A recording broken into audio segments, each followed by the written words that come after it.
लोणीकर आणि त्याच्यानंतर कृषी मंत्री यांनी जे ते शेतकऱ्यांबद्दल जे वक्तव्य केलं त्याबद्दल माफी मागावी अशी मागणी नानांची होती.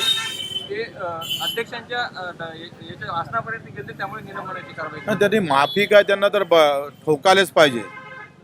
माफी मागून वागणार नाही एवढा म्हणजे नालायकपणा जर करत असेल तर लोणीकर ज्या पद्धतीनं बोलले आणि कृषी मंत्री ज्या पद्धतीनं बोलत आहे ते माफी मागा पुरतं मर्यादित नाही, तर त्याला ठोकून उरून पुरलं पाहिजे.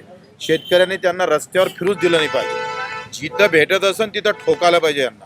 हो, 2 शेतकऱ्यांच्या आत्महत्या काल विदर्भामध्ये झाल्या. आत्महत्या वाढत आहेत. तुमची जी मागणी होती शेतकरी कर्जमाफीची, त्यावर काय स्टेटस आहे सरकारचं? आता 3 तारखेला मीटिंग लावलेली आहे. बावनकुळे साहेब आणि अधिक 10-15 मिनिस्टर त्याच्यात आहे.